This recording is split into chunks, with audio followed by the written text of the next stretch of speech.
विमला बहुत ही लालची थी। पैसों के लालच में वो अपने बेटे की शादी अमीर घर की मॉडर्न लड़की शीतल से करवा देती है। शीतल अपने माता पिता की इकलौती संतान थी जो बहुत ही लाड प्यार में पली थी। एक शादी में शीतल को अंकुर पसंद आ गया और उसने अंकुर से शादी करने की जिद पकड़ ली। दहेज में ढेर सारे रुपए मिलने के लालच में विमला झट से मॉडर्न शीतल और अंकुर की शादी के लिए मान गई। शादी करके मॉडर्न शीतल बहू बनकर विमला के घर आ गई। शादी के अगले दिन अंकुर को अर्जेंट काम की वजह से ऑफिस जाना पड़ता है। अंकुर, तू ऑफिस जा रहा है और बहू कहाँ है? वो उठी या नहीं? माँ वो सो रही है। अंकुर ऑफिस चला जाता है। तभी शीतल अपने कमरे से आवाज लगाती है, सासू मॉम, सासू मॉम। आवाज सुनकर विमला अंदर जाती है। क्या हुआ बहू? सासू मॉम, मेरे लिए कॉफी लेकर आइए ना। हैं बहू, तू मेरी बहू है या मैं तेरी? और वैसे भी मुझे कॉफी बनाना नहीं आता। तो कोई बात नहीं, तो चाय ही बनाकर ले आइए और जल्दी लाइए, नहीं तो मैं अपने पापा को फोन कर दूंगी।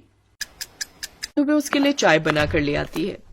ये लो बहू, और वो मैं कह रही थी, आज तुम्हारी पहली रसोई भी तो है जो तुम्हें बनानी है। हाँ, मैं बस चाय खत्म करके और फ्रेश होकर आती हूँ। थोड़ी देर बाद शीतल शॉर्ट ड्रेस पहनकर रसोई में आती है और पास्ता बनाती है। कुछ देर बाद वो पास्ता लेकर सबको परोसती है, लेकिन शीतल को इतनी छोटी ड्रेस में देखकर विमला हैरान रह जाती है। हे राम, ये लड़की तो हमारी इज्जत नीलाम करके ही मानेगी। बहू, तूने ये क्या कपड़े पहन रखे हैं? ओफो, चिल करो सासू मॉम, और आप पास्ता एंजॉय करो। छी, ये क्या है पीला पीला सा? ये तो देखने से कुछ और ही लग रहा है। और वैसे भी अपनी पहली रसोई में हलवा बनाते हैं, ना कि पास्ता, समझी? जो बना है अब वही खाओ चुपचाप से। तब तक मैं इस पास्ता के साथ थोड़ी सेल्फी ले लूं। मुझे सोशल मीडिया पर पोस्ट भी तो करनी है अपनी पहली रसोई की फोटोज। फिर विमला एक निवाला मुंह में डालती है। ओफो, हे भगवान, कितनी मिर्ची डाली है तूने इसमें। लगता है ये कमबख्त मुझे बवासीर करवा कर ही मानेगी। माँ, और लेकर आओ मॉडर्न बहू, अब भूख तो। चुप कर तू। अरे बड़े घर की है, वहां यही सब बनता है। वो तो बस बहू से जरा मिर्च तेज हो गई थी। छोड़ इसे। अच्छा तू बैठ बहू, मैं तुम सबके लिए चाय बना कर लाती हूँ।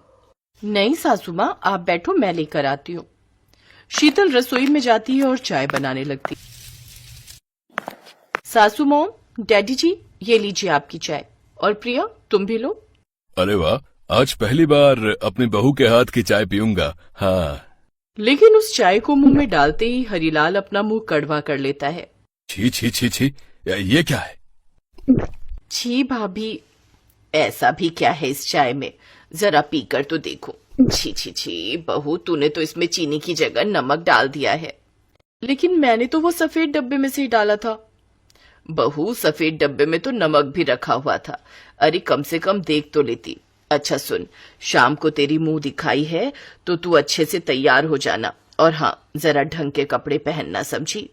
शाम को कुछ औरतें शीतल को देखने आती हैं तो शीतल डीप नेक साड़ी पहनकर बिना सर पर पल्ला किए बाहर आती है।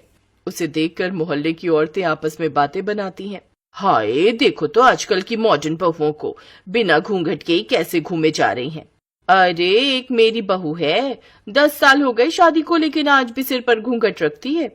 ये सुनकर विमला झट से अपनी बहू के पास जाती है और उसकी साड़ी का पल्ला उसके सर पर रख देती है। कुछ ही देर में उसकी मुंह दिखाई शुरू होती है, लेकिन शीतल को काफी गर्मी लगने लगती है तो वो उन सबके सामने ही अपनी साड़ी उतार देती है। साड़ी के नीचे उसने शॉर्ट निकर पहनी हुई थी, जिसे देख सभी औरतें हैरान रह जाती हैं। उफ, अब कितना कंफर्टेबल लग रहा है। आप सब भी ना जाने कैसे ये साड़ी वाड़ी पहन लेती हो। चलो, अब सबने मेरा मुंह देखकर मुंह दिखाई कर ली हो तो अब आप सब यहाँ से जाइए, मुझे आराम करना है। सब औरतें बातें बनाते हुए वहां से चली जाती हैं। ऐसे ही कुछ दिन बीत जाते हैं।